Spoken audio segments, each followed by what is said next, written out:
Sivakameswari physiotherapy ortho and neuro rehabilitation అనేది కంచరపాలెంలో old Ramarao hospital building మేము renter తీసుకొని ఇది టోటల్ గా రీహాబిలిటేషన్ కింద పెట్టామండి. ఇక్కడికి ఎలాంటి పేషెంట్లు వస్తారంటేనండి, వెన్నుముక ఇరిగిపోయి 2 కాళ్ళు చేతులు చచ్చిపడిపోయిన వాళ్ళు, తర్వాత మెడ ఇరిగిపోయి 4 కాళ్ళు చేతులు చచ్చిపడిపోయిన వాళ్ళు, తర్వాత హెడ్ ఇంజరీ, తలకి ఏమైనా గాయం తల్లి ఒక పక్క కాళ్ళు చేతులు లాగేసేవాళ్ళు, వాళ్ళకి ట్రేకోస్టమీ అంటే ఐసీయూలోని ప్రొలాంగ్ ఉండి తర్వాత వాళ్ళు భోజనం గట్టి తినలేని వాళ్ళు, రైల్స్ ట్యూబ్ ద్వారా ఫీడింగ్ ఇచ్చేవాళ్ళు, అలాంటి పేషెంట్ మేము అడ్మిట్ చేసుకుంటాం తక్కువ డబ్బులతో, అంటే అతి రీజనబుల్ డబ్బులతోని ఇక్కడ మేము సర్వీసెస్ ఇస్తా ఉంటాం. ఎలాంటి అంటే నర్సింగ్ కేర్ ఇస్తాము, ఫిజియోథెరపీ కేర్. ఫిజియోథెరపీ అంటే ఎలా ఉంటుందని చాలా డెడికేటెడ్ ఫిజియోథెరపీ అంటే మనం పేషెంట్ జాయిన్ చేసుకుని పేషెంట్ మీద బతకాలని మాత్రమే ఉండవండి. పేషెంట్ కి ఎంత ఫాస్ట్ గా రికవరీ తీసుకోవాలో అంత ఫాస్ట్ గా రికవరీ మేము తీసుకొస్తాం.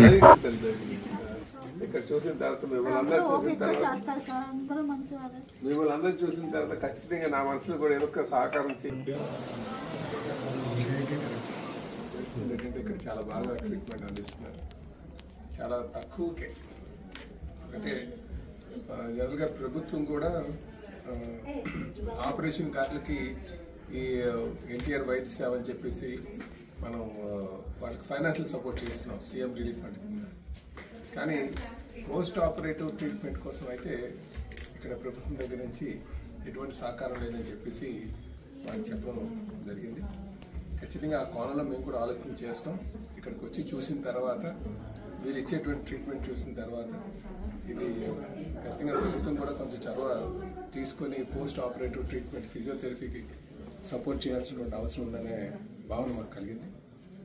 ఈ విషయాన్ని కూడా మేము ఖచ్చితంగా ముఖ్యమంత్రి గారి దృష్టికి తీసుకెళ్తామని చెప్పేసి తెలియజేస్తున్నామండి. దాంతోపాటు ఇక్కడ చూసిన తర్వాత వీళ్ళు చాలామంది బీదవాళ్ళు ఉన్నారు. బీదవాళ్ళు వాళ్ళకి ట్రీట్మెంట్ అందించడం నాకు చాలా ఆనందంగా అనిపించింది. తక్కువ రేట్కి తక్కువ ఖరీదుతో ఇక్కడ ట్రీట్మెంట్ అందిస్తున్నారు. దీంతోపాటు పైన కూడా ఓల్డేజ్ హోమ్ ఉంది, ఓల్డేజ్ హోమ్ కూడా వీళ్ళు నిర్వహిస్తున్నారు. ఇక్కడికి చూసిన తర్వాత ఖచ్చితంగా వీరికి ఎలాగైనా సహాయ సహకారాలు అందించాలనిపించింది. అలాగే ఓవరాల్గా ఒక పాలసీ కూడా చేస్తామని కూడా ఈ సందర్భంగా తెలియజేస్తున్నాం. అలాగే సంతోష్ గారికి, నేను ఎండీ అయినటువంటి సంతోష్ గారికి, సునీల్ గారికి కూడా మా సహకారం ఉంటుందని చెప్పి తెలియజేస్తున్నాను. ఒకే మజిల్ మీద యాక్టివ్ గా కూర్చుంటూ మజిల్ ని అలాగా ఓవర్ యాక్షన్ చేయించడం వల్ల ఎక్కడో ఒక దగ్గర ఏదో ఒక మజిల్ అనేది ఫెటిక్ అవుతుంటదండి. చెప్పండి, మీకు నేను ఎక్కువగా బెదిరించాను మిమ్మల్ని. ఇప్పుడు ఈ సార్ ఎవరో పెట్టుకున్నారు ఈ చైర్ ని, చాలా డౌన్ సిట్టింగ్, ఇది చాలా కంఫర్టబుల్ సిట్టింగ్ అండి. ఎప్పుడు కూడా ఇలా కూర్చోవడం వల్ల ఏంటంటే కంపల్సరీగా మన ఫీట్ అనేది ల్యాండ్ కి టచ్ అయి ఉంటే కంపల్సరీ బ్యాక్ మీద ప్రెజర్ పడదండి. తర్వాత బ్యాక్ మీద ప్రెజర్ పడకపోయి ఉంటే మీకు బ్యాక్ పెయిన్ రాదండి. ఎప్పుడైతే మనం హ్యాంగింగ్ లో పెట్టుకుంటామో, హ్యాంగింగ్ లో పెట్టుకోవడం వల్ల లెగ్స్ హ్యాంగింగ్ అవుతుంటాయండి. 1, 2, 3 సార్లు కంఫర్టబుల్ గా ఉంటుంది కాలు ఊపుకోవడం వల్ల. కానీ అదే విధంగా ఒక 10 రోజుల తర్వాత 15 రోజుల తర్వాత అదే పనిగా మనం కూర్చుందాం అనుకోండి, ఎగ్జాక్ట్ గా మన back side of the pelvic bone లోని ఒక స్పాట్ దగ్గర పెయిన్ వస్తుంటదండి. ఈ స్పాట్ దగ్గర వస్తుంటదండి. అది వస్తున్నప్పుడు ఈ పెయిన్ ని మీరు ఎలా చెప్తారంటే, ఒకే పెయిన్ ని రకరకాలుగా కంప్లైంట్ చేస్తుంటారు. సార్ నాకు నడుము నొప్పి వస్తుంది, లేకపోతే ఈ సైడ్ ఎక్కడో నడుము పీకేస్తుంది, లేకపోతే నడుము పట్టేస్తుంది, నేను పడుకొని లెగడానికి కదలలేకపోతున్నాను, కూర్చొని లెగిస్తున్నప్పుడు ఇలాగ లెగిస్తున్నాను, ఒక 10 నిమిషాలు తర్వాత నాకు నడుము ఫ్రీ అవుతుంది, 10 నిమిషాల వరకు ఫ్రీ అవ్వట్లేదు అని చెప్పేసి మీరు డిఫరెంట్ కంప్లైంట్స్ చెప్తుంటారండి. కానీ దీని అంతటికీ కూడా ఒకటే ప్రాబ్లం, సాక్రో ఇలియోటిక్ జాయింట్ డిస్ఫంక్షన్ అంటారండి, ఎస్ఐ జాయింట్ డిస్ఫంక్షన్. అది ఎందుకు వస్తుంది అంటేనండి, ప్రొలాంగ్ సిట్టింగ్, ప్రొలాంగ్ స్టాండింగ్. మనం ఏంటంటే సిట్ చేస్తుంటే పర్లేదు, ఆ సార్ అలా కూర్చుంటున్నప్పుడు ఇలా కూర్చుని ఇలా ఆలోచిస్తున్నారు. ఆయన వెయిట్ అంతా ఎటుపక్క ఉందండి, రైట్ సైడ్ ఉంది. బేసికల్ గా మీకు వీకెండ్స్ లో మాత్రమే ఫంక్షన్ ఉంటుంది, అంటే ఎక్కువ నడవడం కానీ, ఏదైనా పనులు చేసుకోవడం కానీ, షాపింగ్ కానీ, ఏదైనా ఆ టైంలోనే ఎక్కువగా పని చేస్తుంటారు. మిగతా టైం అంతా మీరు క్లోజ్ డోర్స్, అర్థమైందా, లైట్స్ అంతే, సన్లైట్ కాదు, మామూలు లైట్స్ అంతే కదండి. దానివల్ల మనకేమవుతుంది అంటే అండి, ఎక్కువగా డీఆక్సిజనేషన్, అంటే మనకు కావాల్సిన ఆక్సిజన్ అనేది ఉండదు. ఈ ఏదైతే ఏసీ ఫిల్టర్ చేస్తుందో ఆ ఆక్సిజన్ వస్తుంది తప్పించి మిగతా ప్యూర్ ఆక్సిజన్ మీకు రాదు. First one thing. దానివల్ల ఏమవుతుందంటే బ్లడ్ లోన్ అనేది కంపల్సరీగా మీకు ఆక్సిజన్ లెవెల్ తగ్గుతుంది. అంటే మనం ఓవరాల్ గా బయట నాకు తీసుకుంటున్న ఆక్సిజన్ అనేది 20% మాత్రం తీసుకుంటాం, దానికంటే ఇంకా తక్కువగా అక్కడ ఉంటుంది. బ్లడ్ లో ఎప్పుడైతే ఆక్సిజన్ లెవెల్ తగ్గిపోతుందో మజిల్ ఎప్పుడు ఎక్కువ ఫంక్షన్ అవుతుంటుందో ఆటోమేటిక్ గా మీకు ఫెటిక్ వస్తుంటదండి. ఫెటిక్ అంటే ఏంటంటే మజిల్ పట్టడం అంటారు. ఈ మజిల్ ఎలా పట్టేస్తుంది అంటేనండి, మీరు ఫర్ ఎగ్జాంపుల్ 10 మీటర్ ఎక్కవలసిన ద్వారా 100 మీటర్ ఎక్కారనుకోండి, మీ కాల్ పట్టేస్తుందా లేదా? అదే ఫెటిక్. అర్థమైంది కానీ ఎందుకు పట్టేస్తారు ఫెటిక్ అంటే ఏంటి అని మీరు అడగచ్చు. అసలు బేసికల్ ఎందుకు అలా పట్టేసింది, 100 మీటర్ ఎక్కిందా ఎందుకు పట్టేసింది అని చెప్పి అంటే, మనము తీసుకున్న ఆక్సిజన్ మనం తీసుకున్న బ్లడ్ ద్వారా వెళ్ళి ఆ మజిల్ కి ఆ సెల్ కి సప్లై చేస్తుంది. కానీ అక్కడ ఏమవుతుందంటే అది ఇంప్రాపర్ సప్లై అయ్యింది, అంటే దానికి అంత అందించలేకపోయింది. దానికి వర్క్ కు సంబంధించిన ఆక్సిజన్ ని బ్లడ్ అక్కడ సప్లై చేయలేకపోయింది. దానివల్ల ఫెటిక్ వస్తుంది. ఎథ్లెటిక్ ఉంటాడు, 10 కిలోమీటర్లు పరిగెడతాడు, 20 కిలోమీటర్లు పరిగెడతాడు, కానీ ఆడికి ఏం అవ్వదు. ఆడికి ఎందుకంటే ఆ ముందు నుంచి కూడా అడాప్ట్ చేసుకుని అలవాటు చేసుకుని వచ్చారు. కానీ మనకి ఏ అలవాట్లు లేకుండా ఒకేసారి మనం ఇలా ఫంక్షన్ చేస్తూ వస్తుంటది అనమాట. ఇది లేకుండా ఉండడానికి కొన్ని టిప్స్ అండి. ఏ టిప్స్ అంటే మీరు కూర్చుంటున్నప్పుడు కూర్చుండేది కాదనట్లేదు, కానీ ఇటుపక్క కూడా కూర్చోవాలి, బ్యాలెన్స్ చేయాలి. ఎక్కువగా హ్యాంగ్ చేస్తూ కూర్చోండి కంఫర్టబుల్ గా. ఈ చైర్ మీరు లిఫ్ట్ చేస్తే పైకి లేస్తుంది, కాల్ హ్యాంగ్ అవుతుంటది. ఇలాగ మనం ఊపుకుంటుంటాం చైర్ లో కూర్చుంటాం. అప్పుడు ఏమవుతుంటుందంటే కంపల్సరీగా ఇక్కడ ఈ కండరం పట్టేస్తుంటదండి. పట్టేసి ఈ కాల్ అంతా తిమ్మురుగా ఉంటుంటది. కానీ మీకు ఏది అది అంతా డాక్టర్ చూపెట్టుకున్నంత ప్రాబ్లం కాదు, అలాగని ప్లీజ్ డాక్టర్ చూపెట్టుకున్న ప్రాబ్లం కాదు, అలాగని ఆ ప్రాబ్లం మీకు రెక్టిఫై అవ్వదు. ఒక రోజు తగ్గుతుంటది, ఒక రోజు వస్తుంటది. ఏంటి ప్రాబ్లం మీకు అర్థం కాదు. అంటే మీరు పనిలో పడిపోతే ప్రాబ్లం మర్చిపోతారు, కానీ రాత్రి పడుకునే ముందు మాత్రం అది ఇబ్బంది పడుతుంటది. అది పైరిఫార్మిస్ సిండ్రోమ్ అంటారండి. అది ఎందువల్ల వస్తుందంటే సిట్టింగ్ లోని హ్యాంగింగ్, అంటే మనం కాల్ని హ్యాంగ్ చేస్తూ ఊపుతుంటాం కదండి. ఆ ఊపడం వల్ల ఏమవుతుందంటే ఇక్కడున్న మజిల్ అనేది టైట్ అవుతుంది అనమాట. ఈ టైట్ అయ్యి అక్కడున్న కండరం ఆ మజిల్ అనేది ఏం చేసి టైట్ అయిపోవడం, ఆ మజిల్ కింద ఉన్న నరం ఉంటుందండి, ఫ్యూమరల్ నరం అని అంటారు అనమాట. ఆ ఫ్యూమరల్ నరం కంప్రెషన్ వల్ల వస్తుంటది అనమాట. More common pregnant ladies madam, మీకు అర్థమైందా మేడం? ఈ ప్రెగ్నెంట్ లేడీస్ ఏంటంటే కంపల్సరీగా ఈ బెల్లి అంటే ఎక్కువగా వాళ్ళు కంప్లైంట్ చేస్తుంటారు. ఎందుకంటే వాళ్ళకి బెల్లి ఉంటది. బెల్లి ఉన్న ఏం చేస్తుంటారు, వాళ్ళు కూర్చోలేక ఇలా కూర్చుంటారు. ఇలా కూర్చుంటే దాని సపోర్ట్ అంతా తీసుకెళ్లి ఇక్కడ మన టైట్స్ మీద పెడతారు అనమాట. పొట్టని ఎప్పుడు పెట్టారో ఆ మజిల్ ఏం చేస్తుంది, ఆ బరువుని వాళ్ళకి తెలియదు, ఇన్వాలంటరీ. కానీ అది వాళ్ళ అప్పర్ పెయిన్ మాత్రం చూస్తారు, కింద పెయిన్ చూడరు. కింద పెయిన్ ఎప్పుడు వస్తుంది అంటే పడుకున్నప్పుడు కానీ కూర్చున్నప్పుడు మాత్రం తెలుస్తుంది. వాళ్ళు ఏదైనా పని చేసినప్పుడు తెలియదు అనమాట. అప్పుడు ఏం చేస్తారంటే అండి, ఆ సపోర్ట్ దీన్ని పడిపోవడం వల్ల అక్కడున్న ఫిమరల్ నర్వ్ వెరీ సెన్సిటివ్ గా ఉంటదండి. అది కంప్రెస్ అవుతుంటది. దానివల్ల 2 కాళ్ళు తిమ్మురులు పట్టేస్తుంటాయి, నుమ్ములేస్తుంటాయి. మనం పడుకోనివ్వదు, చాలా ఇబ్బందిగా ఉంటుంది నడుస్తున్నప్పుడు, ఏ పని చేసుకోలేమన్నమాట, ఇరుటుకులుగా ఉంటుంది. అది రాకుండా ఉండాలంటే మనం లో సిట్టింగ్ చూసుకోవాలి. కొద్ది బ్యాక్ ఎక్సర్సైజ్ అంటే మనం డైలీ లివింగ్ లో ఎప్పుడైనా మనం చూసుకుందాం అంటే ఏంటంటే, ఎప్పుడైనా చూడండి తెల్లవారు లెగిసిన దగ్గర నుంచి రాత్రి పడుకున్నంత వరకు ముందు కొంగడం ముందు క్లోజ్ చేయడం చేస్తున్నాం, కానీ వెనక్కి ఎప్పుడైనా ఏదైనా చేసామంటే చాలా తక్కువ చేస్తాం. ఫర్ ఎగ్జాంపుల్ సార్ అలా కూర్చున్నారు కానీ ఇలాగే కూర్చున్నారు తప్పించి ఇలా కూర్చోలేదు కదా. మీకు అర్థమైంది కదా సార్? ఇలా కూర్చోలేదు, ఇలాగే కూర్చున్నారు అంటే ఫ్లెక్షన్ అవుతుంది కానీ ఎక్స్టెన్షన్ అవ్వట్లేదు. అంటే బాడీలోని 99.9% ముందుకు ఫంక్షన్ మాత్రం జరుగుతుంది, కానీ వెనక్ ఫంక్షన్ ఎప్పుడు జరగట్లేదు. వెనక్ ఫంక్షన్ ఏదో ఒక మజిల్ మాత్రమే చేస్తుంది, అన్ని మజిల్ సేవ్. ఆ మజిల్ అనేది దానికి అలాగా రిపీటెడ్ గా ఫంక్షన్ ని ఎక్కువ చేయడం వల్ల ఫెటిక్ అవుతుంది. దానివల్ల మాత్రమే బ్యాక్ పెయిన్ కానీ నెక్ పెయిన్ కానీ వస్తుంది అన్నమాట. నా పేరు సంతోష్ మాట, నేను ఫిజియోథెరపిస్ట్, అది ఎంపీటీ ఆర్థో, అంటే మాస్టర్ ఆఫ్ ఫిజియోథెరపీ ఆర్థోపెడిక్ అండి. నేను ఎర్గనామిక్స్ అంటే ఏంటంటే మనం చేసే పని బట్టి వచ్చే నొప్పుల్ని తగ్గించడమే నా పని. అంటే ఫర్ ఎగ్జాంపుల్ మీ అందరూ కూడా ఎక్కువసేపు నించోవడం, ఎక్కువ బరువులు ఎత్తడం, ఇది మీ మీద ఎక్కువ ప్రెజర్ ఉండడం, అంటే స్పెషల్గా మీ మీద కొంతవారికి దీన్ని తగ్గించుకోవడం కొన్ని ట్రిక్స్ అండి. ఫర్ ఎగ్జాంపుల్ మీరు సెక్యూరిటీ కూర్చోండి పర్లేదు. ఈ సెక్యూరిటీ పెడతాను, తెల్లవారు నుంచి సాయంకాలం వరకు వచ్చిన ప్రతి ఒక్కరి కూడా హోల్డ్ చేసి ఆపాలి. అండ్ మీరు అలా నించుంటూనే ఉండాలి. ఎవరు వచ్చినా కూడా కంపల్సరీగా సెల్యూట్ చేయాలి. అదే పనిగా అంటే రోజుకి ఒకసారి మాత్రం ఒక పర్సన్ ఒక పని చేస్తే పర్లేదు. అదే పని రోజుకి 100 కొద్ది రిపీట్ చేశారు అనుకోండి, ఆ భాగం ఏమవుతుంది చెప్పండి? ఎక్కడో ఒక దగ్గర ప్రెజర్ పడుతుంది, ప్రెజర్ పడి పట్టేస్తుంది. ఎందుకంటే మీకంటే మీరు ఫిజికల్ యాక్టివిటీ మీద కొద్దిగా నాలెడ్జ్ తక్కువ ఉంటుంది. ఏంటంటే మనం కంపల్సరీ జాబ్కి వెళ్ళాలి, జాబ్లో పని చేయాలి అని ఇంపాక్ట్ మైండ్లోనే అది మాత్రమే పెట్టుకుంటారు తప్పించి మీద ఎంతో కొంత ప్రెజర్ ఉంటుంది. ఏదైనా ప్రాబ్లం వచ్చినా ఎవరైనా సపోర్టర్ లేకపోయారు అనుకోండి, ఈయన బాడీకి ఒకప్పుడు మేల్సే చేశారు, ఫిమేల్స్ చేస్తున్నారు. అంటే అలవాటు లేని పని మీరు అలవాటు చేసుకున్నారు. ఇప్పుడు దీనికి సంబంధించిన కొంత రెమెడీస్ చెప్తారండి. అర్థమైందండి? మన బాడీలో బరువు అంతా కలిసి ఒక కాలు మీదకి వెళ్ళిపోతుంది. ఒక కాలు మీదకి వెళ్ళిపోవడం వల్ల ఫర్ ఎగ్జాంపుల్ నేను 70 కేజీలు అనుకోండి, ఈ 70 కేజీల బరువు కూడా 60 కేజీల బరువు ఒక కాలు మీదకి వెళ్ళిపోతుంది. దానివల్ల ఏముంటుంది? ఒక నడుము నొప్పి వస్తుంది. అది ఐడెంటిఫికేషన్ అవ్వలేని పెయిన్. అంటే డాక్టర్ దగ్గరికి వెళ్తే ఏమండి మీకు అంతా బాగానే ఉంది, ఏ నడుము నొప్పి లేదని చెప్తారు. టెస్టులు చేసుకుంటే కనబడదు, కానీ అది ఎక్కడో ఒక దగ్గర కండరం అనేది పట్టేస్తుంటుంది. ఫర్ ఎగ్జాంపుల్ ఈయన ఉన్నారు, ఈయన ఇలా కూర్చుని ఉన్నాడు. ఏ పొజిషన్లో కూర్చున్నాడు? ఇలా కూర్చుంటూ ఇలా ఉంటూ ఇలా ఉన్నారు. అంటే ఈయనకి ఇలా కూర్చోవడం వల్ల కొంత కంఫర్టబిలిటీ అనిపించింది. బట్ ఈ కంఫర్టబిలిటీ పొజిషన్లోని అవతల పక్క కండరాలన్నీ కూడా యాక్టివిటీలో ఉండిపోతుంది. అది ఒక్కసారి చేయడం వల్ల పర్లేదు, 10 సార్లు చేయడం పర్లేదు. కానీ అదే పనిని 360 రోజులు రోజుకి 100 లెక్క చేశారనుకోండి, యువతల పక్క కండరాలను పట్టేస్తాయి కదండి. అది మనకు తెలియదు, డాక్టర్స్ తెలియదు. డాక్టర్స్ ఏం చేస్తారు? మజిల్ పెయిన్స్ అని రాసేస్తారు, కండరాలు నొప్పులు అని రాసేస్తారు, లేకపోతే దుమ్ములు అరిగిపోయేవి అని చెప్పేసి సింపుల్గా ఒక కంప్లైంట్ని అది రాసుకుని వెళ్ళిపోతారు అనమాట.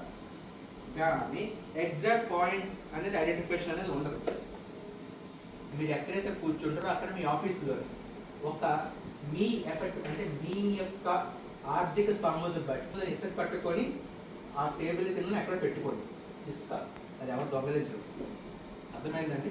అది పెట్టుకొని దాన్ని ఇక్కడ పెట్టుకొని ఖాళీ ఉంటుంటే టైంలోని, లేకపోతే నైట్ షిఫ్ట్ చేస్తున్న టైంలోని, ఆ టైంలో ఎక్కువ మోనిటరింగ్ ఉండదు కంపల్సరీ. ఆ టైంలోని మీ గురించి మీరు ఒక పావు గంట అరగంట చిన్న ఎక్సర్సైజ్ చేయండి. ఏంటంటే ఈ కాలు ఉంచడండి, ఇలా ఎత్తడం, కొద్దిసేపు అది ఉంచడం, ఇలా తినడం, ఇలా ఎత్తడం, దింపడం.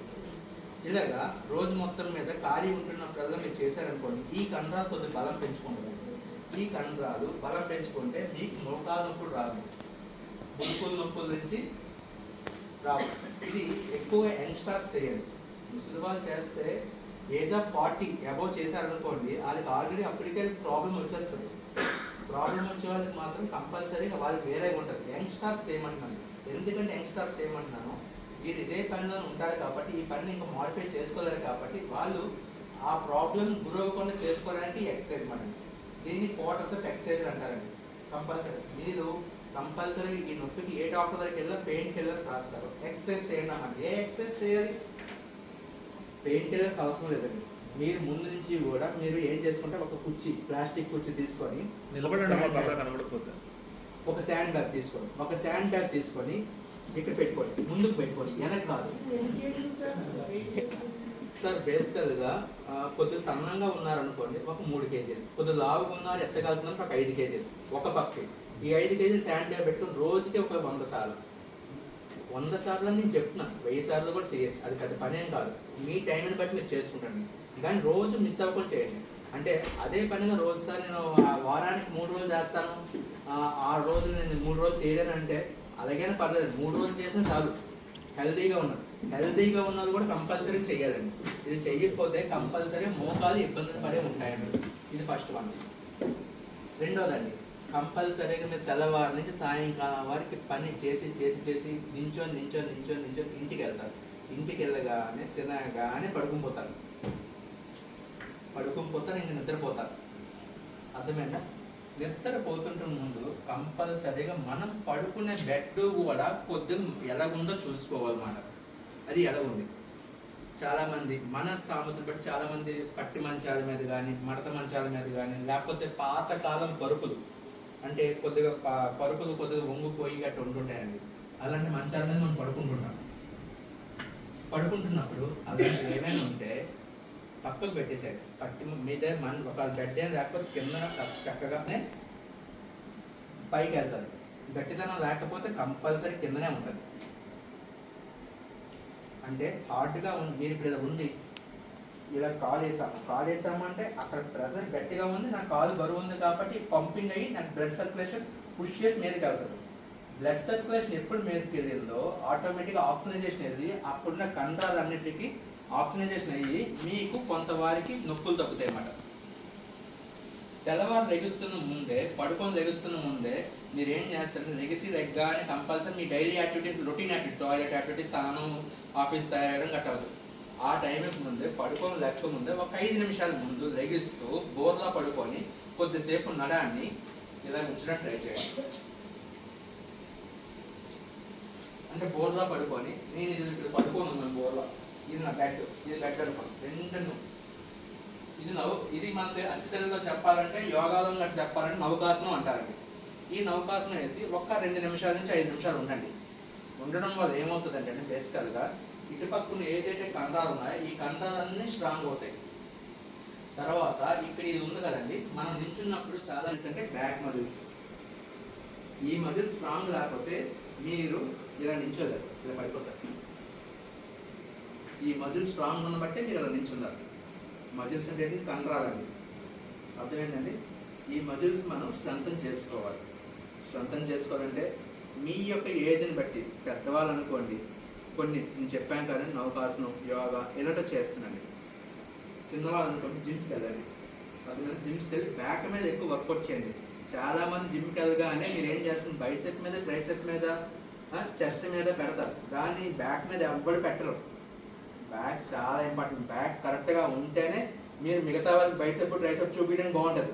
బ్యాక్ కరెక్ట్గా లేకపోతే బైసెప్, ట్రైసెప్ చూపించే మీకు ఉపయోగం ఏమని చెప్పండి.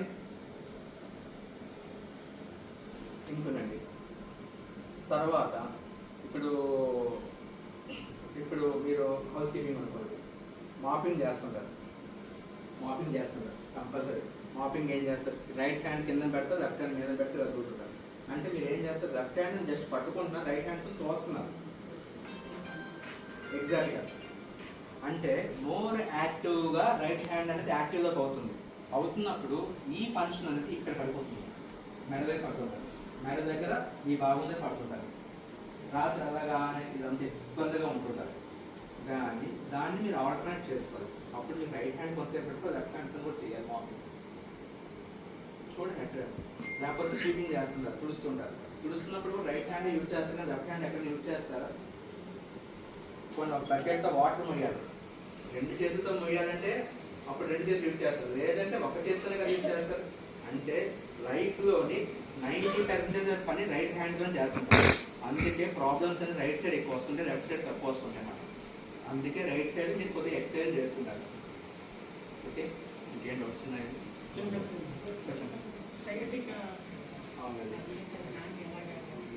ఎగ్జాక్ట్లీ అండి. ఇప్పుడు డాక్టర్ దగ్గరికి వెళ్ళగానే ఈ నడుము నొప్పి అనగానే సయాటిక్ పెయిన్ డిక్లేర్ చేసేస్తున్నారు. అంటే మీ మాట వినేసి ఒక ఎంఆర్ఐ చూడరు, సిటీ చూడరు. అర్థమైందా? మిమ్మల్ని నేను ఒక 30 సంవత్సరాల వెనక్కి తీసుకెళ్ళాను. అన్నింటికీ డాక్టర్ ఒకడే. ఇప్పుడు హెయిర్కి ఒక డాక్టర్, కంటికి ఒక డాక్టర్, నడుముకి గట్ట ఒక డాక్టర్. అర్థమైందండి? అంటే అన్ని స్టేజెస్ మారిపోయామండి, అలాగే ప్రోగ్రెస్ అయిపోతుంది అన్నమాట. కాబట్టి వాళ్ళకి ఒక డిఫరెంట్ ట్రీట్మెంట్ అనేది ఒక దాని. అలాంటి ప్రాబ్లం ఉంటే చూడండి, 1 నిమిషంలో చేస్తాను, ఒక 10 నిమిషాలు ఇది హెల్ప్ చేస్తాను. అంటే పడుకుని లేచే ముందు బోర్లా పడుకొని ఒక 5 నిమిషాలు బోర్లా పడుకుని ఇలా వెనకలి. అలాగా ఒకవేళ అలాగ లేకపోయినా ఏం కాదు, నేను చేయలేకపోతున్నాను అనిపించింది అనుకోండి, తల కింద ఒక తలగాలి, కాళ్ళ కింద ఒక 3 తలగాలి. కాళ్ళ కింద 3 తలగాలి ఇక్కడ మోకాళ్ళ దగ్గర పెట్టాలి, అంత తప్పించి పాదాల దగ్గర కాదు. పెడుతూ మీరు కొద్దిసేపు అలా పడుకొని లెగిచారనుకోండి, ఆ స్పైన్ అంతను ఎలాగున్న స్పైన్ ఇలా సెట్ అవుతుంది. ఎప్పుడు సెట్ అయిందో ఆటోమేటిక్గా స్పైన్ అనేది ఎలాగున్న స్పైన్ ఎలా సెట్ అయిందో అవన్నీ అడ్జస్ట్ అవుతాయి అన్నమాట. ఇది ఒక రెమెడీ అండి. అర్థమైందండి? తర్వాత మీరు రాత్రి పూట నిద్ర రాకూడదని చెప్పేసి కంపల్సరీ కంటిన్యూగా ఫోన్ చూడటం కానీ, సీసీ మోనిటర్ కానీ చూడటం కానీ ఏదో ఒకటి మోనిటర్ చేస్తూనే ఉంటారు. అవునా కాదండి? చేస్తున్నప్పుడు మోనిటరింగ్ చేస్తున్నప్పుడు ఫర్ ఎగ్జాంపుల్ మోనిటర్ ఇటుపక్క ఉందనుకోండి, మీరు అలా కూర్చుని ఎలా చూస్తారు. అది ఇటుపక్క ఉందనుకోండి, ఇలా కూర్చుని ఇలా చూస్తారు. అంటే మీకు ఏదైతే కంఫర్టబుల్ ఉందో ఆ కంఫర్టబుల్ జోన్ మాత్రమే మీరు కూర్చోడానికి ట్రై చేస్తారు. అర్థమైందా? దానివల్ల ఏమవుతుందంటే either right either left more time prolong గా కూర్చునిపోతున్నారు.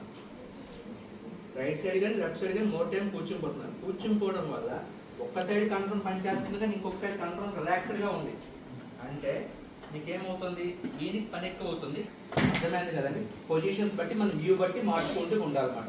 అలా చేసుకోవడం వల్ల కొంత మజిల్స్ అనేవి మీకు యాక్టివేట్ అవుతాయి. యాక్టివేట్ అయ్యి మీకు ఆక్సిజనేషన్ అవుతుంది, బ్యాలెన్సింగ్ అవుతుంటుందండి. తర్వాత అండి మీ అందరికీ కూడా ఒకటి చెప్తున్నాను, మాల్ న్యూట్రిషన్. చూడడానికి అందరూ ఫెయిర్ గా జెన్యున్ గా ఉంటారు, కానీ మీరు తింటున్న ఫుడ్ లో కంపల్సరీ కార్బోహైడ్రేట్ పర్సెంటేజ్ ఉంటుంది కానీ ప్రోటీన్ ఉండదు. నేను లావుగా ఉన్నానండి, చాలా లావుగా ఉన్నాను.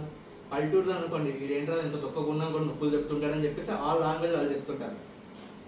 చాలా మంది అంటారు సన్నంగా ఉన్నడికి ఏ ప్రాబ్లం ఉండదురా అంటుంటారు. కానీ ఈ మాల్ న్యూట్రిషన్ అండి, ఎందుకంటే మీరు చేస్తున్న పనిలోని కంపల్సరీగా ప్రోటీన్ ఉండాలండి. ప్రోటీన్ అనేది ట్యాబ్లెట్ ఫామ్ కాదండి, ఏదో బి కాంప్లెక్స్ మల్టీవిటమిన్ కాదండి. మీరు తినే ఫుడ్ లో ప్రోటీన్ ఉండాలి. అంటే ఏం చెప్పండి, ఈ రోజు తెల్లవారు సాయంకాలం వరకు చూస్తే ఒక మొబైల్ ఓపెన్ చేయగానే ఒక యూట్యూబ్ ఇన్ఫ్లుయెన్సర్ తీసి ఆ యూట్యూబ్ ఏదో చెప్తాడు, దాన్ని మీరు ఫాలో అయిపోతుంటారు ప్రోటీన్ అనగానే. మీకు అర్థమైంది కదండి? ఆయన ఏంటంటే ఫర్ ఎగ్జాంపుల్ ఈయన్ని బేస్ చేసుకొని నేను చెప్తున్నాను అంతే, ఈయన వరకు అది అంతే తప్పించి మీ అందరికి కాదు అది. మీకు అర్థమైందండి?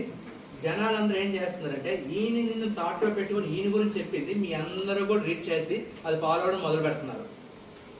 దానివల్ల బిఎంఐ అంటారు, బేసిల్ మెటబాలిక్ రేట్ అనేది డిఫరెంట్ అవుతుంది, ఇబ్బంది పడుతుంది. ఇబ్బంది అవుతూ మీరు ఏమంటున్నారంటే కంపల్సరీ మీరు కొన్ని ఇబ్బందులు పడుతున్నారు. అంటే ఆ ఇబ్బందులు ఏంటంటే చెప్పుకోలేని నొప్పులు మాట. రాత్రుల పూట క్లాంప్స్ వచ్చడం అంటే పిక్కలు తిరగబడిపోవడం అంటారు. పడుకోగానే కంపల్సరీ పిక్కలు తిరగబడిపోతుంటాయి. అర్థమైందా? ఒకసారి నవ్వామనుకోండి ఇక్కడ పెట్టేస్తుంది. బాగా తినేసి వచ్చాము, గట్టిగా కట్ చేసుకున్నాము, తీసుకున్న తేనె తీసామనుకోండి, తేనె తీసుకున్నప్పుడు ఇక్కడ పెట్టేస్తుంది. భోజనం తిన్నాము, కూల్ డ్రింక్ తాగేసాము, ఫుడ్ హెల్తీగా ఉంది, కూర్చున్నాం అనుకోండి, మెడ పట్టియడం ఇది పట్టడం చేస్తుంది. Because of mall nutrition, lake of exercise. Mall nutrition అంటే తినే ఫుడ్లోని కరెక్ట్గా లేదు. మనం ప్రతి ఒక కేజీకి 5 గ్రామ్స్ ఆఫ్ ప్రోటీన్ అనేది ఉండాలి. అలాగా తింటూ కంపల్సరీ దాన్ని మనం బర్న్ చేయాలి, అంటే అరగదీయాలి. అర్థమైంది? బర్నింగ్ ఎంత ఇంపార్టెంట్, తినడం ఎంత ఇంపార్టెంట్, బర్నింగ్ కూడా అంత ఇంపార్టెంట్. అర్థమైంది? అలా తినేసి కూర్చోవడం కూడా మంచి పద్ధతి కాదు. అలా తినేసి కూర్చుని పనే ఉందనుకున్నారనుకోండి, అప్పుడు మీరు వారానికి ఒకసారి తినండి. కానీ రోజు కంపల్సరీగా మీకు నించుంటున్నారు సెక్యూరిటీస్, మీరు నించుంటున్నారు, కంపల్సరీ 2 eggs తినండి. 2 eggs కంపల్సరీగా తినండి. జస్ట్ గుడ్ క్వశ్చన్ అండి. ఎల్లో అనేది కూడా ప్రోటీన్ అండి, కానీ ఆ ప్రోటీన్లోని 2 types ఆఫ్ కొలెస్ట్రాల్స్ ఉంటాయి, ట్రైగ్లిజరైడ్స్ అండ్ లిపిడ్ ప్రొఫైల్. ఈ ట్రైగ్లిజరైడ్స్ అనేది ఈ ఎల్లో తినడం వల్ల ట్రైగ్లిజరైడ్స్ పెరుగుతాయి అన్నమాట. అంటే బాగా పనిచేసినట్టు ఆ ఎల్లో ట్రైగ్లిజరైడ్స్ కింద మారదండి. మీకు అర్థమైందండి? ఆ ఎల్లో ట్రైగ్లిజరైడ్స్ కింద ఎప్పుడు మారుతుందో తెలుసండి? ఏ పని లేకుండా వాడికి మెంటల్ టెన్షన్ అంటే కూర్చొని విపరీతమైన ఆలోచన. మీకు అర్థమైందా? ఆలోచన అంటే మల్టిపుల్ ఆలోచన పెరిగితే కంపల్సరీ ట్రైగ్లిజరైడ్స్ పెరుగుతాయి. ఆ ట్రైగ్లిజరైడ్స్ పెరిగితేనే షుగర్, హార్ట్ ప్రాబ్లమ్స్ వస్తాయి. మీకు ఇప్పుడు ఫిల్మ్ స్టార్స్లోని సల్మాన్ ఖాన్ ఉన్నారు.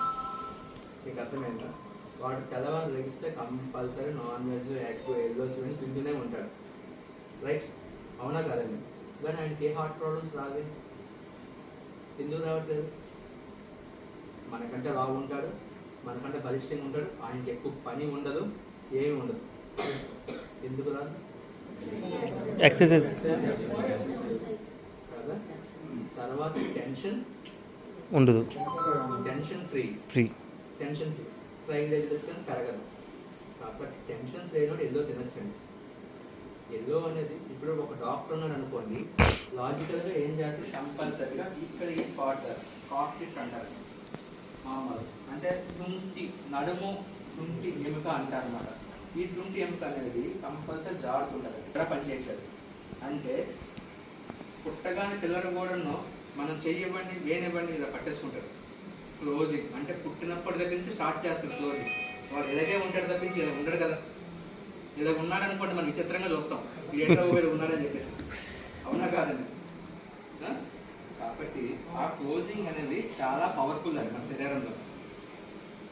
బట్ మన శరీరంలోని క్లోజింగ్తో పాటు ఓపెనింగ్ మజిల్సే మిమ్మల్ని నించుని పెడుతున్నాయి, మిమ్మల్ని కూర్చుని పెడుతున్నాయి, మిమ్మల్ని నడిపిస్తున్నాయి. అర్థమైందండి? ఓపెనింగ్ మజిల్స్ అంటే బ్యాక్ మజిల్స్. ఈ మజిల్స్ స్ట్రాంగ్ లేకపోతే మీరు ఇలా నించోలేరు, ఇలా పడిపోతారు. ఈ మజిల్స్ స్ట్రాంగ్ ఉన్న బట్టే మీరు ఇలా నించున్నారు. మజిల్స్ అంటే కండరాలండి. అర్థమైందండి? ఈ మజిల్స్ మనం స్ట్రెంథన్ చేసుకోవాలి.